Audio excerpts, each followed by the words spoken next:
नमस्कार, city news में आप तमाम दर्शकों का स्वागत है। मैं हूं रिया गौर। खबरों की ओर बढ़ेंगे उससे पहले एक नजर डाल लेते हैं आज की सुर्खियों पर। सिटी न्यूज के प्रायोजक हैं water valley NH 28 Sherpur Muzaffarpur. शहर के मादक पदार्थों के सौदागरों के खिलाफ मुजफ्फरपुर पुलिस का विशेष जांच अभियान। 5 महिलाओं समेत 8 स्मैक और गांजा के तस्कर गिरफ्तार। मां और बेटे को चाकू मारकर घायल करने वाला मुख्य आरोपी गिरफ्तार। और औराई थाना क्षेत्र में एक सप्ताह पूर्व अपहरण हुए बच्चे का शव घर के पास पोखर में मिला। अपहरण के दिन ही अपहरणकर्ताओं ने कर दी थी हत्या।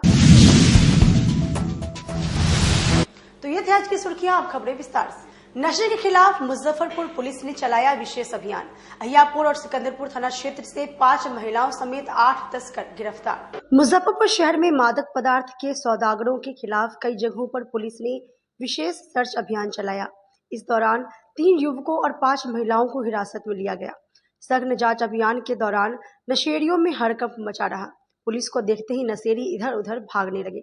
हिरासत में लिए गए युवकों और महिलाओं ने पुलिस देर शाम तक पूछताछ करती रही। नाम पते का सत्यापन करने के बाद उन्हें मादक पदार्थ अधिनियम के तहत न्यायिक हिरासत में भेज दिया गया। सिटी एसपी विश्वजीत दयाल ने बताया कि अवैध मादक पदार्थ के विरुद्ध मुजफ्फरपुर पुलिस की बड़ी कार्रवाई में अहियापुर थाना क्षेत्र और सिकंदरपुर थाना क्षेत्र की कई छापेमारी में अवैध मादक पदार्थ के साथ कुल 8 लोगों को गिरफ्तार किया गया है। उन्होंने बताया कि पिछले कई दिनों से शहरी क्षेत्रों में अवैध रूप से मादक पदार्थों की खरीद बिक्री और सेवन की सूचना प्राप्त हो रही थी। इस सूचना के बाद एसएसपी सुशील कुमार के निर्देश पर सिटी एसपी के नेतृत्व में एसडीपीओ नगर 1 और नगर 2 के संयुक्त नेतृत्व में विशेष टीम का गठन किया गया। इस टीम द्वारा शहरी क्षेत्र में कई जगहों पर संयुक्त रूप से छापेमारी की गई। छापेमारी के क्रम में अहियापुर थाना क्षेत्र के दादर पुल के पास से माला देवी, जो मीनापुर थाना क्षेत्र के चाको छपड़ा की रहने वाली, को गिरफ्तार किया गया। माला देवी का पति रघुनाथ महतो पूर्व में मादक पदार्थ की तस्करी के मामले में जेल भी भेजा जा चुका है। पति के जेल जाने के बाद पति रघुनाथ महतो का मादक पदार्थों की तस्करी का काम माला देवी करने लगी। माला को 40 पुड़िया स्मैक के साथ गिरफ्तार किया गया है। इसके बाद माला देवी की निशानदेही पर आधार पर उसके साथ ही अहियापुर थाना क्षेत्र के विजय छपड़ा से अमरजीत कुमार और मिठनपुरा थाना क्षेत्र के मालीघाट निवासी शिबू कुमार सुथालिया और अवैध मादक पदार्थ स्मैक और नगद के साथ अहियापुर थाना क्षेत्र के सहबाजपुर से गिरफ्तार किया गया।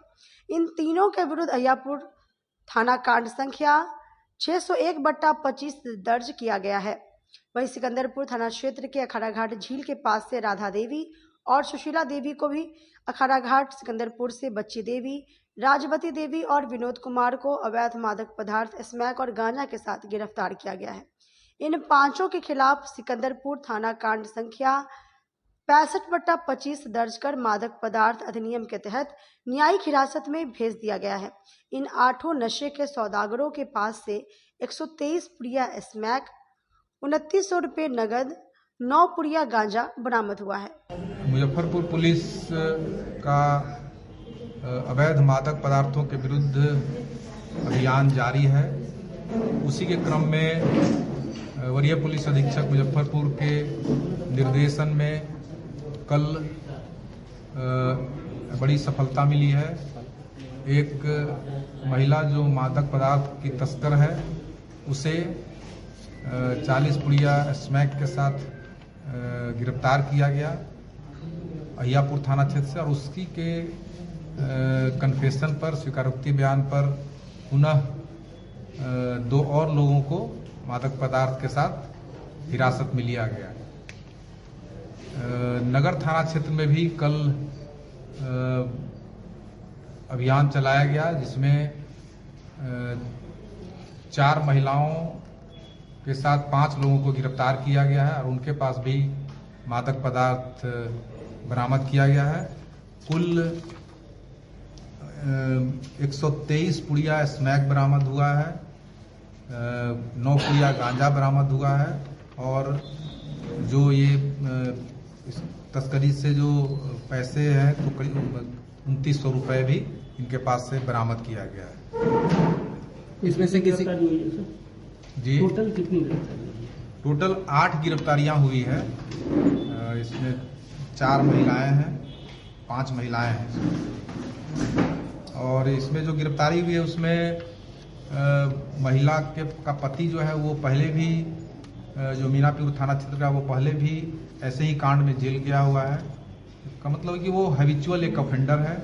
और अहियापुर थाना क्षेत्र से भी जो गिरफ्तारी हुई है वो भी पूर्व में मादक पदार्थ के केस में जेल जा चुका है। ये लोग लाते कहाँ से इसमें कि इसके बड़े व्यापारी कौन है इसका? यही इस पर हम लोग की नज़र है कि कम से कम मेन तस्कर जो है वो उस पर हम लोग काम कर रहे हैं। और कौन आदमी जो है जो मुजफ्फरपुर ला करके उसको डिस्ट्रीब्यूट करता है, कुछ हम लोग को नाम आया है उसमें, लेकिन उस पर अभी नाम बताना भी उचित नहीं होगा, लेकिन उस पर हम लोग कार्रवाई कर रहे हैं। सर, देखा जा रहा है कि इस मादक पदार्थ के सेवन से लगातार बड़ी बड़ी घटनाएं हो रही है, चाहे वो डकैती हो, चोरी हो, इस तरह की घटनाएं, और युवा वर्ग ज्यादा इसके शिकार है। तो उस पर क्या फोकस होगा? नहीं, ये बात सही है। इसमें इसलिए हम लोग जहां भी शहर में जो इस टाइप के अड्डे हैं, नशा के अड्डे हैं, उस पर भी हम लोग निगरानी रख रहे हैं, उस पर भी छापामारी कर रहे हैं। और ये योजना भी हम लोग की, और साथ ही ये पूरे समाज के समेकित प्रयास से ही ये इस पर हम लोग कंट्रोल कर पाएंगे। इसलिए जो पेरेंट्स हैं, जो अभिभावक हैं, उनसे भी मेरा अनुरोध है कि वे अपने बच्चों पर नज़र रखें और वे ऐसे लत का शिकार न हो यह सुनिश्चित करें।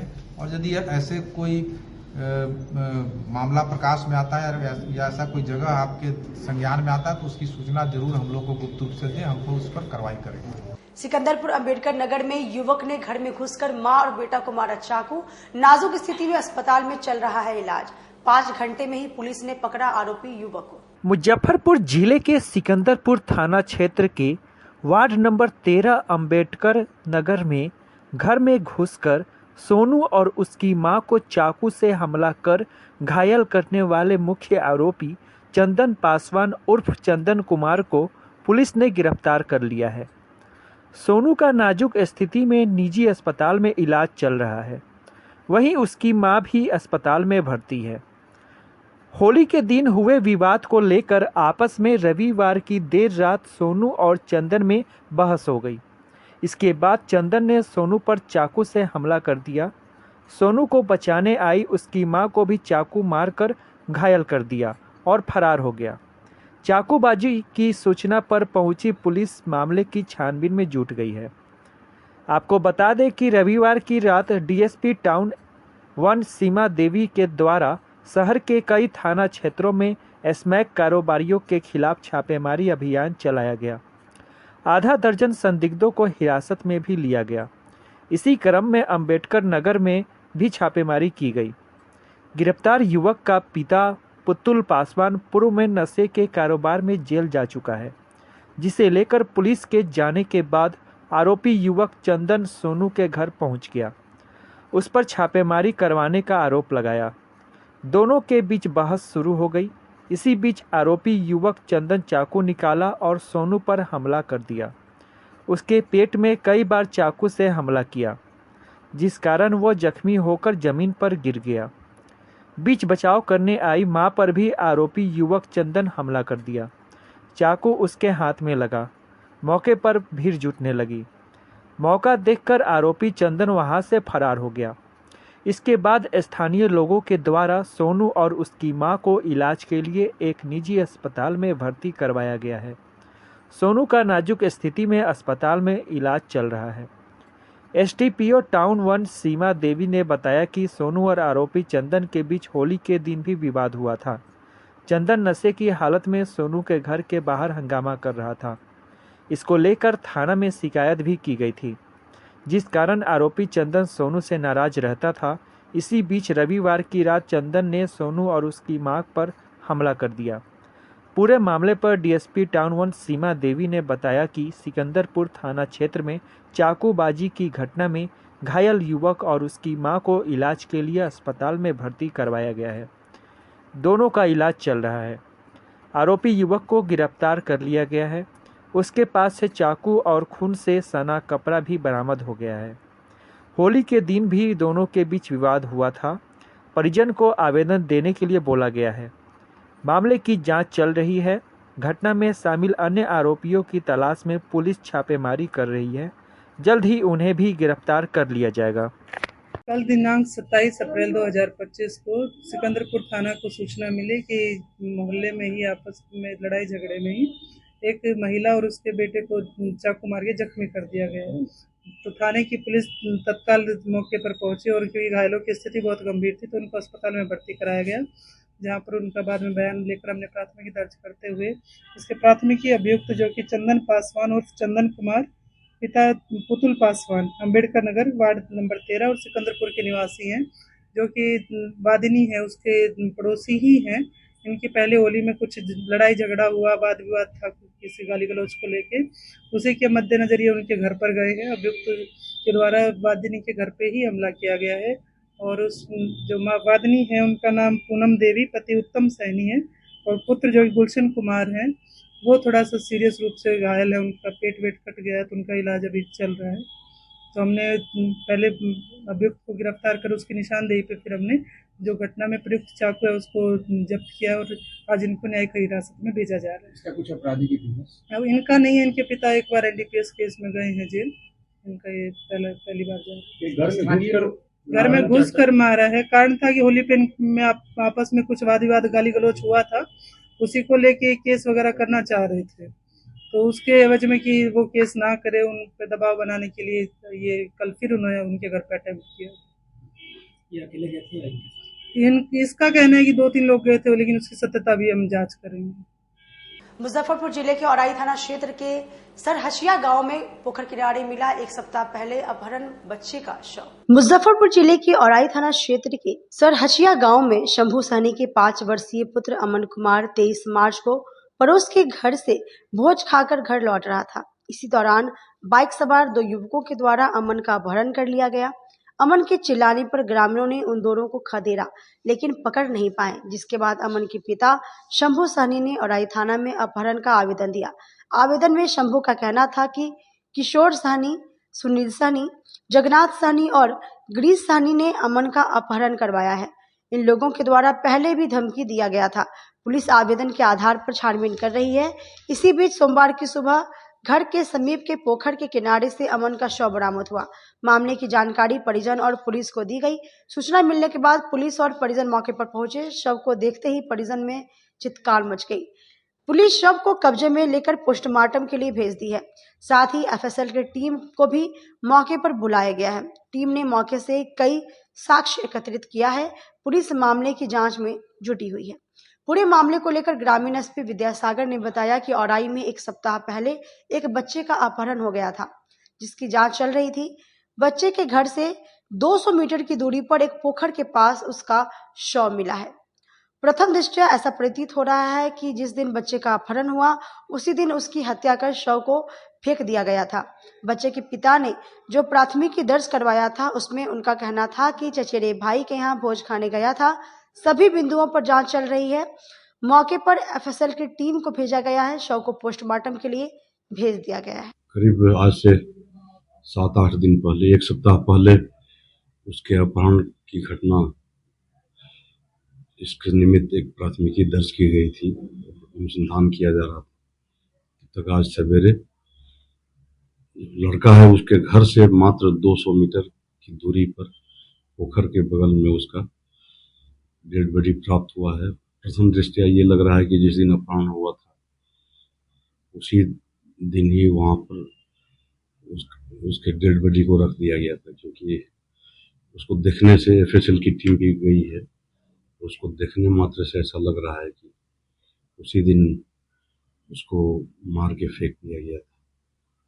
दूसरी तरफ ये भी बताना चाहेंगे कि जो लड़के के पिता हैं उन्होंने प्राथमिकी दर्ज किया था, उसमें बताया था कि बगल में ही वो हमारे चचेरे भाई हैं जिनके यहाँ खाने गया था 9-9:30 बजे के आसपास। तो हर पहलू पर हम लोग कर रहे हैं, अनुसंधान कर रहे हैं और उनके द्वारा जिसे अभियुक्त बनाया गया है उस पर भी हम लोग अनुसंधान कर रहे हैं। आप लोगों को बिल्कुल सही सही तथ्य सामने उभर के आता है तो आप मुजफ्फरपुर जिले के मोतीपुर थाना क्षेत्र में उप प्रमुख के पति की दबंगई, पैसे की वसूली के लिए हाथ पर बांधकर युवक को बेरहमी से पिटाई का वीडियो हुआ वायरल। मुजफ्फरपुर जिले के मोतीपुर थाना क्षेत्र में एक युवक को उप प्रमुख के पति द्वारा बेरहमी से सजा दिए जाने का मामला सामने आया है। लकड़ी खरीदने के लिए दिए पैसे वापस नहीं करने पर उप प्रमुख के पति ने अपनी प्लाईवुड फैक्ट्री में रस्सी से हाथ पैर बांधकर पिटाई की।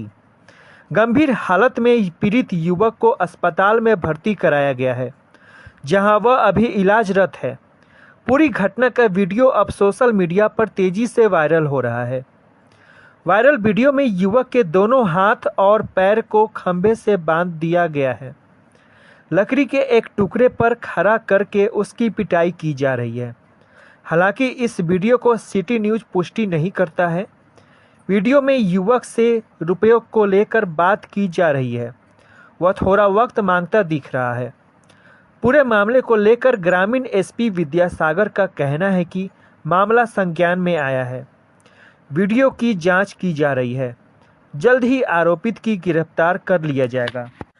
वहीं पीड़ित संजय सहनी के परिजनों का कहना है कि उप प्रमुख रिंकू कुशवाहा के पति शशि कुमार उर्फ खालिगा ने लकड़ी खरीदने के लिए 50,000 रुपये दिए थे। समय पर लकड़ी नहीं पहुंची। इस पर 21 अप्रैल को रतनपुरा से शशि कुमार संजय को बाइक पर बैठाकर अपनी पलाई फैक्ट्री पर ले गया। इसके बाद रस्सी से दोनों हाथ पैर बांध दिया और बेरहमी से पिटाई की। स्थानीय लोगों ने बीच बचाव कर संजय को प्राथमिक स्वास्थ्य केंद्र में इलाज कराया, जहां प्राथमिक उपचार के बाद डॉक्टर ने संजय की गंभीर हालत को देखकर श्री कृष्ण मेडिकल कॉलेज एवं अस्पताल रेफर कर दिया। ये पुलिस के संज्ञान में है और कोई उस क्षेत्र के प्रमुख हैं जो कि अपने कुछ लकड़ी लेने देने को, सेमल की लकड़ी को लेकर दोनों पक्ष में झगड़ा था, जिसके चलते वो संजय सहनी के साथ अमानवीय व्यवहार कर रहे हैं, जैसा वीडियो में है। तो ये पुलिस के संज्ञान में है। अब तक आवेदन प्राप्त नहीं हुआ है। आवेदन प्राप्त हो जाने के बाद आवश्यक कार्रवाई की जाएगी। पहलगाम में आतंकवादी हमले में 26 लोगों की हत्या से नाराज लोगों ने रहुआ में किया पाकिस्तान के खिलाफ अनूठा प्रदर्शन। पहलगाम में आतंकवादी हमले में 26 लोगों की मौत के बाद पूरे देश में लोगों का गुस्सा उबाल पर है। मुजफ्फरपुर के रहुआ में अनूठा प्रदर्शन हुआ, जिसमें रहुआ के गांव के सैकड़ों युवाओं के द्वारा आक्रोश मार्च निकाला गया, जिसके बाद पाकिस्तानी झंडे को लोगों ने जूते से पिटाई की। उसके बाद पाकिस्तानी झंडे को जलाकर विरोध प्रदर्शन किया। प्रदर्शनकारियों के हाथ में तिरंगा था तो जूते से पाकिस्तान के झंडे को पीटा और पैरों तले रौंदा गया। पाकिस्तान मुर्दाबाद के नारे भी लगाए गए। अभी एकत्रित हुए हैं, उन लोगों का मुख्य उद्देश्य था कि हम लोगों को हिंदू और सनातन की एकता दिखानी थी। जहां तहा कि कितने जगह सरकार लड़ेगी, हमारे क्षेत्रीय स्तर पर कई सारे दोगले आतंकवाद के समर्थक हमारे समीप छिपे बैठे हैं, जिनका कुछ पता नहीं चल पा रहा है। खाते भारत का है, गाते पाकिस्तान का है। उन लोगों को यह दिखाने की जरूरत थी कि सनातन एकता का हम लोग प्रतीक है। हम लोग सनातन के लिए लड़ेंगे, मरेंगे और पाकिस्तान से लेकर हर जगह जहाँ भी आतंकवाद छुपे बैठे उन लोगों को यह जवाब है। जदयू के महानगर के उपाध्यक्ष सह अखिल भारतीय क्षत्रिय महासभा के जिलाध्यक्ष के रामबाग चौड़ी घर पर ताबड़तोड़ फायरिंग, बाल बाल बचे पप्पू। मुजफ्फरपुर जिले के मिठनपुरा थाना क्षेत्र रामबाग चौड़ी इलाके में रविवार की देर रात अखिल भारतीय क्षत्रिय महासभा के जिलाध्यक्ष राकेश कुमार सिंह उर्फ पप्पू सिंह के घर पर ताबड़तोड़ फायरिंग की गई। बाइक सवार 2 नकाबपोश बदमाशों ने घटना को अंजाम दिया और वहां से भाग निकले। हमले में पप्पू सिंह बाल बाल बच गए, लेकिन उनकी बुलेट मोटरसाइकिल और घर की खिड़की गोली चलने के कारण क्षतिग्रस्त हो गई। गोली चलने की आवाज सुनकर आसपास के लोगों की भीड़ जुट गई। सूचना मिलने पर मिठनपुरा थाना अध्यक्ष राम इकबाल प्रसाद मौके पर पहुंचकर छानबीन किए। थाना प्रभारी ने कहा कि घटनास्थल से 7.65 के 4 खोखे जब्त किए गए हैं। आसपास में लगे सीसीटीवी कैमरों को खंगाला गया। इसमें 2 बदमाशों की तस्वीर कैद मिली। पुलिस उसके आधार पर छापेमारी कर रही है। पप्पू सिंह जदयू महानगर के उपाध्यक्ष भी हैं, प्रॉपर्टी डीलिंग का भी काम करते हैं। घटना का कारण अभी स्पष्ट नहीं है। रविवार की देर रात रामबाग चौड़ी स्थित बालू सीमेंट की दुकान और कार्यालय से निकलकर एक रिसेप्शन में शामिल होने गए थे। वहां से लौटकर घर पहुंचे। बुलेट घर के अंदर खड़ी कर हॉल में चले गए। वहां दो परिचित से बातचीत करने लगे। इसी क्रम में बाइक से दो बदमाश आए और बाहर के हॉल को निशाना बनाते हुए ताबड़तोड़ फायरिंग शुरू कर दी। इस पर वह और उनके दोनों परिचित छिपकर भागते हुए छत पर पहुंचे तो देखा कि दोनों बाइक सवार बदमाश बाइक स्टार्ट कर भाग निकले। पप्पू सिंह ने बताया कि घटना के बाद मोहल्ले के लोगों ने उन्हें जानकारी दी कि बाइक से दो संदिग्ध युवक करीब 1 घंटे से रेकी कर रहे थे। उन्हें संदेह है कि उन्हीं दोनों युवकों ने घटना को अंजाम दिया है। कई लोगों से उनका विवाद चल रहा है। उन्होंने सामाजिक वर्चस्व में ही घटना को अंजाम देने की बात कहते हुए सुरक्षा की मांग की है। अभी मैं अपने कार्यालय से अपने आवास पर आया हूँ, लगभग 1 घंटा 45 मिनट पहले। तो जैसे घर में आया हूँ, मेरे साथ 3-4 लोग और थे बैठे हुए। गेट पर से फायरिंग का आवाज़ आया है। लगातार 4-5 राउंड फायरिंग हुआ है। मैं जहाँ बैठा था उस खिड़की में भी छेद है। डायरेक्ट जहाँ पर मैं बैठता हूँ ये पता करके 2 घंटा से मोहल्ला का बच्चा सब बताया कि 2 घंटा से रेकी हो रहा था। 2 घंटा से रेकी करके उसके बाद जब मेरी गाड़ी अंदर लगी है तब फायरिंग करने होगा। जब मोहल्ला वाला हल्ला किया है और हम लोग जब ऊपर से नीचे सब लोग आने लगे हैं, घर के लोग, तब वो निकले। क्या लोग थे? हम तो 2 आदमी को देख पाए हैं। मुंह बांधे हुए था, काला बाइक से। ब्लैक बाइक पल्सर थे? हाँ, एग्जैक्ट गाड़ी तो नहीं, क्योंकि हम यहाँ से देखे हैं। क्या मनसा था उन लोगों का? मनसा जान मार देता है। हत्या करना जी। रीजन, कारण कुछ है क्या? कारण क्या है, हम सही व्यक्ति हैं, समाज में सही बात को रखते हैं मजबूती से, इसलिए जितने गलत लोग हैं वो हमारे दुश्मन हैं। इसलिए समाज के लिए हमेशा आवाज उठाते हैं। जी जी। कोई विवाद वगैरह? कोई विवाद नहीं, ऐसा कोई विवाद मेरा नहीं है। किसी पर कोई शक संदेह? हाँ, संदेह वगैरह है आपको? नहीं, अभी नहीं, वो हम प्रशासन को बताएंगे बाद में, देखते हैं। कोई जमीन का विवाद हुआ? कोई विवाद नहीं, कोई जमीनी विवाद हमारा किसी से नहीं है। हमारा कारोबार में आज तक कोई विवाद नहीं हुआ, पॉलिटिकल भी कोई विवाद नहीं है। लेकिन मेरे मजबूती से जिनको दिक्कत है उन लोगों के द्वारा ऐसा किया गया, क्योंकि बात को मैं मजबूती से रखता हूँ, सही बात के लिए लड़ता हूँ। लगभग क्या बजे की घटना हो गई? लगभग 1 घंटा पहले। क्या नाम है अपना? राकेश कुमार सिंह उर्फ पप्पू।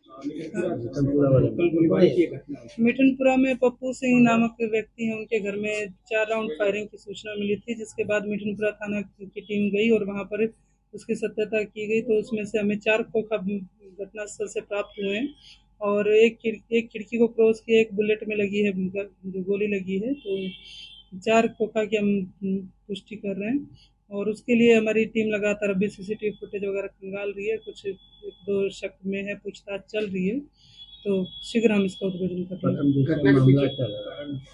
कारण कुछ भी हो सकता है, अभी हम काफी बिंदुओं पे जांच पड़ताल कर रहे हैं, बाद में हम बताएंगे।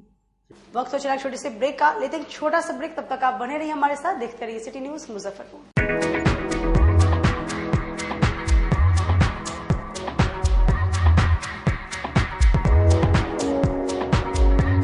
गर्मी में अपने पूरे परिवार के साथ मस्ती करना चाहते हैं तो चले आइए वाटर वैली में, जो कि कच्ची पक्की चौक से 2 किलोमीटर दूर शेखपुर NH के समीप स्थित है। शहर के लोग यहाँ मोटरसाइकिल और कार से काफी आसानी से पहुँच सकते हैं। यहाँ आप अपने परिवार के साथ फुल मस्ती कर सकते हैं। वेव पूल, रेन डांस के साथ भव्य वाटरफॉल बनाया गया है। छोटे बच्चों के लिए कई प्रकार के स्लाइड्स बनाए गए हैं, जहां बच्चे अपनी मस्ती में डूब जाएंगे। इसके अलावा खाने पीने के लिए बेहतरीन सुविधाएं उपलब्ध है, जहां पूरे परिवार के साथ व्यंजनों का लुत्फ उठा सकते हैं। तो देर मत कीजिए, गर्मी में मस्ती उठाने के लिए वाटर वैली तुरंत पहुंचे। हमारा पता है water valley NH 28, Sherpur, Muzaffarpur. हमारा कॉन्टैक्ट नंबर है 6202 584955।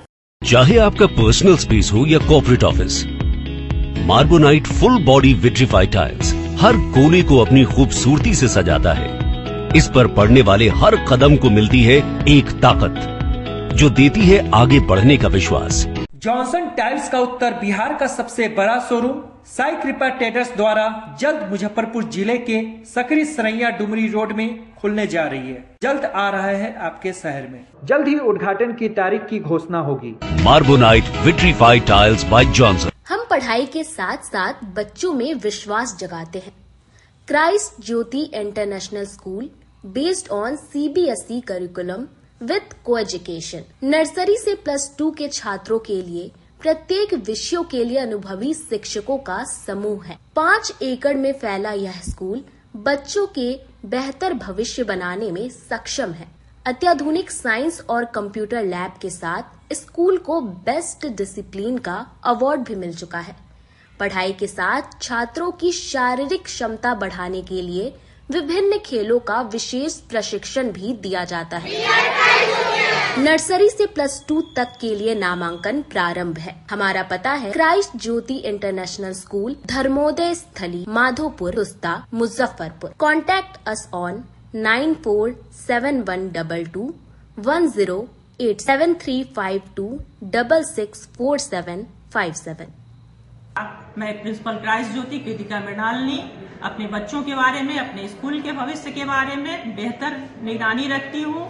मेरे स्कूल में क्वालिटी बेस्ड एजुकेशन होता है। हमारे स्कूल को हाल ही में बेस्ट डिसिप्लिन अवार्ड से नवाजा गया है। हमारे शिक्षक ट्रेंड हैं, अनुभवी हैं और हम अपने बच्चों को पारिवारिक माहौल में पढ़ाते हैं। आजकल की बिजी जिंदगी में स्टाइल तो है, पर कंफर्ट का क्या? आपके इसी स्टाइल और कंफर्ट को बेहतर बनाने के लिए नीलकमल लेकर आए हैं first exclusive factory outlet showroom in Mithanpura Muzaffarpur, जहां home furniture, office furniture, mattress and wedding special पे up to 50% off with EMI facility. Style भी, कंफर्ट भी। उत्तर बिहार का पहला नीलकमल का एक्सक्लूसिव शोरूम आपका स्वागत करता है। एक बार सेवा करो। ब्रेक के बाद एक बार फिर से आप सभी का स्वागत है। ये बढ़ते अगली खबरों की ओर। मुजफ्फरपुर नगर निगम के पूर्व महापौर सुरेश कुमार ने प्रेस वार्ता कर नगर निगम के कार्यशैली पर उठाया सवाल। मुजफ्फरपुर नगर निगम के पूर्व महापौर सुरेश कुमार ने कई मुद्दों को लेकर आज एक प्रेस वार्ता का आयोजन किया। उन्होंने बताया कि कई अहम मुद्दों को लेकर नगर निगम को कई बार पत्र लिखा गया, मगर महीना बीत जाने के बाद भी स्थिति जस की तस है। मुख्य रूप से उन्होंने बताया कि पहला मुद्दा कबीर अंत्येष्टि योजना का लाभ आज भी लोगों को नहीं मिल रहा है। साथ ही उनके कार्यकाल में पार्षदों के मानदेय की राशि का पैसा नगर विकास एवं आवास के द्वारा पूर्व पार्षदों जो बकाया मानदेय की राशि थी वह नगर निगम के खाते में आ गई है। उसके बावजूद निगम उन पैसों को पार्षदों के बीच वितरित नहीं करना। साथ ही पूर्व मेयर सुरेश कुमार के द्वारा मुजफ्फरपुर में चल रहे स्मार्ट सिटी कार्यों की गुणवत्ता की जानकारी हेतु RTI मांगा गया था, जो महीनों बीत जाने के बावजूद उन्हें नहीं दिया गया। मुद्दा हम लोग का 3 मुद्दा है जो बार बार हम नगर निगम को पत्र लिख रहे हैं, और ये कोई मेरा मुद्दा नहीं है, ये कुछ जनहित का मुद्दा है और कुछ पार्षदों का मुद्दा है। लेकिन अभी तक नगर निगम कान में तेल लग के सोया हुआ है। देखिए, मेरा कहना है कि सबसे पहले तो मैं बार बार कह रहा हूँ कि इस पूरे शहर की समस्या कबीर अंत्येष्टि का माननीय मुख्यमंत्री का ये ड्रीम प्रोजेक्ट है, और ये उनका सपना है कि जो भी गरीब गुरबा बीपीएल धारक अगर मरे तो तत्काल वार्ड पार्षद 3000 रुपया दे। लेकिन मुजफ्फरपुर में क्या हो रहा है कि आज तक जो है सो, अब देखिए कि 16 फरवरी 2025 को ही मरी है हमारा वार्ड में, एक मरा है 15 मार्च 2025 को, लेकिन अभी तक उनका 3000 रुपया नहीं मिला है। पार्षद लोग कहता है कि जब तक मृत्यु प्रमाण पत्र नहीं मिलेगा तब तक हम नहीं देंगे। ये बहुत बड़ी लापरवाही है। इसके लिए मैंने प्रधान सचिव से लेकर सब पत्र लिख दिया हूँ।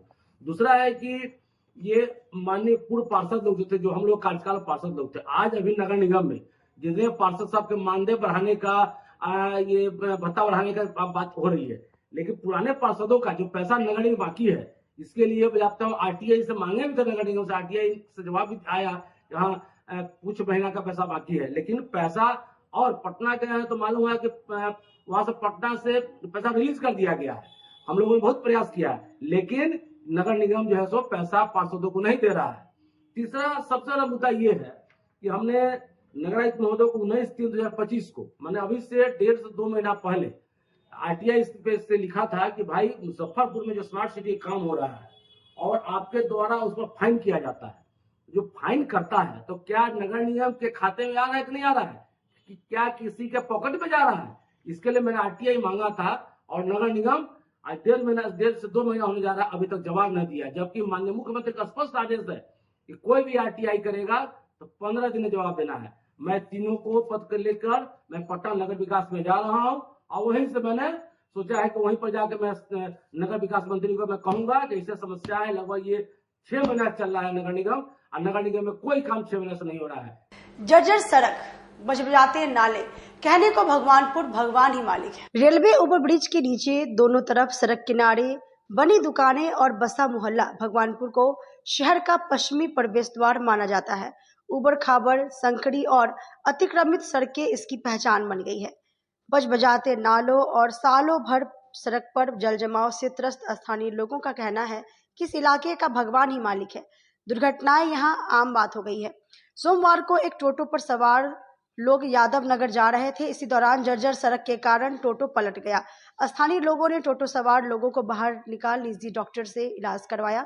स्थानीय लोगों का कहना है कि हर रोज लोग गिरकर घायल हो रहे हैं। हम लोगों ने अपनी समस्याओं के समाधान के लिए NHAI, जिला और स्थानीय प्रशासन के अधिकारियों से अनेक बार गुहार लगाई, धरना प्रदर्शन भी किया, मगर हर बार आश्वासन के सिवा कुछ नहीं मिला। स्थानीय लोगों का कहना है कि नासूर बन गई इस समस्या का अस्थायी हल निकाले ताकि आवागमन बेहतर हो सके। आपको बता दें कि शहर के भगवानपुर रेलवे ओवरब्रिज से पश्चिम छोर पर उतरकर या रेवा रोड से अगर भगवानपुर चौक पर आना जाना हो तो दोनों तरफ बनी संकरी सड़क से ही गुजरना होगा। वैसे तो यह शहर से सटा इलाका है, लेकिन यह क्षेत्र पंचायत के अंतर्गत आता है। ये सड़कें जितनी संकरी दिखती है, वास्तव में उतनी है नहीं। अतिक्रमण के कारण आज इनकी ऐसी हालत है। 5 फीट तक अतिक्रमण पर पक्का निर्माण कर लिया गया है। सड़क के किनारे बनाए गए नाले पर रखा स्लैब टूट गया है। नाले की नियमित साफ सफाई नहीं होती है, इससे नाले का गंदा पानी हमेशा सड़क पर बहता रहता है। सड़कें कहीं ऊंची तो कहीं नीची हैं, इससे नाले का गंदा पानी हमेशा सड़क के निचले स्थानों पर जमा रहता है। सड़क के पीछे घनी बस्ती वाले कई मोहल्ले हैं। गंदे नाले के पानी से आवागमन लोगों को रोजमर्रा की परेशानी तो अब आदत बन गई है। मुजफ्फरपुर रेलवे जंक्शन पर 2 मंदिरों को तोड़े जाने के विरुद्ध मंदिर नवनिर्माण समन्वय समिति द्वारा चलाए जा रहे आंदोलन के तीसरे चरण में आक्रामक आंदोलन किया जाएगा। मंदिर नवनिर्माण समन्वय समिति के प्रेस वार्ता में संगठन के अध्यक्ष आचार्य चंद्र किशोर प्रासर ने घोषणा की, रेल प्रशासन द्वारा बिहार सरकार की खतियान में खाता संख्या 355, खिसरा संख्या 68 में शिव मंदिर के नाम से अंकित स्थान पर प्रतिष्ठित शिव परिवार का मंदिर एवं माता दुर्गा एवं हनुमान जी के मंदिर को विधि विरुद्ध ढंग से उक्त रखरखाव को कब्जा करने के लिए रेलवे ने औरंगजेब की तरह 10 मार्च 2025 की रात के अंधेरे में ध्वस्त किया था। रेलवे के इस कुकृत्य का 50 दिन पूरा होने पर आगामी मंगलवार 29 अप्रैल को मुजफ्फरपुर के सभी हिंदूवादी संगठनों द्वारा काला दिवस के रूप में मनाने एवं संध्या काल साहू पोखर मंदिर परिसर से आक्रोश मार्च निकालकर शहर के विभिन्न मार्गों से होते हुए सरियागंज टावर पर सभा के रूप में समाप्त करने का निर्णय लिया गया है, जिसकी तैयारी को ठोस स्वरूप दे दिया गया है। काला दिवस एवं आक्रोश मार्च की योजना को सूचना अनुमंडल अधिकारी पूर्वी को दे दी गई है। आचार्य प्रासर ने सभी सनातनियों से अपील किया है कि मंगलवार 29 अप्रैल को सभी अपने हाथों पर काला रिबन बांधकर काला दिवस मनाएं और एक बड़ी संख्या में संध्याकाल साहू पोखर मंदिर परिसर में पहुंचकर आक्रोश मार्च को अभूतपूर्व रूप से सफल बनाए।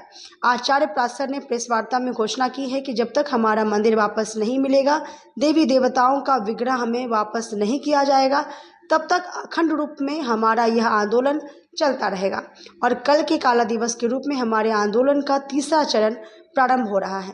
इसके बावजूद अगर रेल प्रशासन अंधा और बहरा बनकर बैठा रहता है तो निकट भविष्य में हिंदूवादी संगठन सोनपुर स्थित मंडल रेल प्रबंधक का घेराव करेंगे और अगला धावा हम लोग हाजीपुर के पूर्व मध्य रेल महाप्रबंधक कार्यालय पर बोल सकते हैं। यदि इसके बाद भी रेलवे हमारी मांग के प्रति उदासीन रहेगी तो सनातन समाज का आह्वान कर बिहार सरकार द्वारा शिव मंदिर के नाम से प्रदान की गई जमीन पर हम कार्य सेवा भी प्रारंभ कर सकते हैं। प्रेस कॉन्फ्रेंस में उन्होंने सभी राजनीतिक दलों की आलोचना करते हुए कहा कि यह शर्म की बात है कि सत्ता पक्ष और विपक्ष का कोई राजनीतिक दल मंदिर विध्वंस के बिंदु पर दुर्घटना घटित होने के 1.5 महीना बीत जाने के उपरांत भी अब तक कोई प्रतिक्रिया जाहिर नहीं किया है। इसलिए यह आवश्यक होगा कि हिंदू समाज आगामी बिहार विधानसभा के चुनाव में मुजफ्फरपुर जंक्शन पर तोड़े गए मंदिर को चुनाव का मुद्दा बनाकर उनसे प्रश्न करे और संतोषजनक उत्तर नहीं मिलने पर उनका बहिष्कार करे। समाज भारतीय जनता पार्टी का वोट बैंक है क्या? वो समझते क्या हैं आरजेडी के लोग, कांग्रेस के लोग, अन्य पार्टियों के लोग कि हम उनके बधुआ मजदूर हैं क्या? हम सभी ये जो चुनाव आगामी इस वर्ष में आ रहा है कुछ महीनों के बाद, उसमें ये मंदिर तोड़ो मस्जिद छोड़ो का मुद्दा भी हमारा एक एजेंडा होगा और इसका प्रचार गैर राजनीतिक रूप से कर कर इन राजनीतिक पार्टियों को भी हम सबक सिखाएंगे। जब हमारा मंदिर तोड़ा गया इस तक उन्होंने नहीं किया और 1 सप्ताह तक वो बिरयानी खाते रहे, वो इफ्तार पार्टियों में शामिल होते रहे, जिनके चित्र आते रहे हैं और वक्तव्य देते रहे। तो एक तरफ तो आप बिरयानी खाते हैं, आप इफ्तार पार्टी में जाते हैं, लेकिन फलाहार पार्टी जहां करना है वहां मंदिर तोड़ा जा रहा है और वहां आप नहीं आना चाहते हैं। और आप मीडिया के माध्यम से आज इस प्रेस कॉन्फ्रेंस में हम आह्वान करना चाहते हैं जितने भी हिंदूवादी संगठन मुजफ्फरपुर और पूरे बिहार के हैं कि हर हर हर हर महादेव की कर अपने अपने शहरों में खड़े हो जाइए। हर हर हर हर महादेव की शिवसेना है निकल पड़ी, सर पर कफन बांध कर देखो बजरंगियों की फौज चली, गली गली में मात भवानी का उठा जयकारा है, कहो गर्व से हम हिंदू हैं, हर मंदिर हमारा है, हर मंदिर हमारा है, हर मंदिर हमारा है। हमारा यही संकल्प है कि न केवल रेलवे के परिसर, जहां कहीं भी मंदिर है उसकी रक्षा के लिए हम आत्माहुति देंगे और आवश्यकता पड़ी तो कार सेवा करेंगे और कार सेवा से रोका गया तो हम आत्मदाह करने के लिए भी तैयार हैं। वुमेन एम्पावरमेंट की ओर से दिव्यांगों के बीच ट्राई साइकिल का वितरण किया गया। Social worker for women empowerment की तरफ से 3 जरूरतमंद लोगों को ट्राई साइकिल दिया गया। तीनों लोग ट्राई साइकिल पाकर काफी खुश दिखे। मौके पर संस्था की संस्थापिका बबली कुमारी ने कहा कि हमारी संस्था हमेशा से ही गरीब और जरूरतमंद लोगों के बीच सेवा का कार्य करती रही है। इसी कड़ी में आज हम लोगों ने 3 जरूरतमंद दिव्यांग बच्चों के बीच ट्राई साइकिल का वितरण किया है ताकि यह भी अपने जीवन में अच्छे तरीके से जी सके और अपनी दिनचर्या को पूरा करे। ट्राई साइकिल इनको अपने नित्य काम को पूरा करने में मदद करेगी। वहीं social worker for women empowerment अभी रंजन कुमार ने कहा कि ट्राई साइकिल पाकर आज बहुत खुश हूँ। बहुत परेशानी हो रही थी, आज से बहुत सारे काम आसानी से पूरा कर सकूंगा। वहीं फूलमंती देवी ने कहा कि जिस तरीके से ट्राई साइकिल संस्था द्वारा दिया गया है उसकी जितनी भी प्रशंसा की जाए कम है। कभी सोचा नहीं था कि इस तरह की मदद मिलेगी। संस्था को बहुत बहुत धन्यवाद। फॉर वुमेन एम्पावरमेंट की तरफ से आज 3 जरूरतमंद को ट्राई साइकिल दिया गया है ताकि उनकी जो डेली दिनचर्या दिक्कत से हो रही थी अब वो इस साइकिल के सहारे अपनी काम बहुत आसानी से कर सकेंगे और अपनी जो मुश्किल समस्याओं से जूझ रहे थे इससे थोड़ा बहुत इनका आसान करने की कोशिश में खुश है। अब इसकी आगे हम लोग डॉक्टर से मिल करके और इसको और पूरी तरह से ठीक करने की कोशिश हम लोग करेंगे। तो आगे अब इसी पे कार्रवाई रहेगी कि ताकि ये बच्चा बहुत अच्छे से हाथ वाथ जो थोड़ा सा टेढ़ा है ये पूरी तरह से ठीक हो। खबरों में बस इतना ही। फिर मिलेंगे शहर की तमाम खबरों के साथ। अब तक का मुझे और मेरी पूरी न्यूज़ टीम को दीजिए इजाजत। नमस्कार।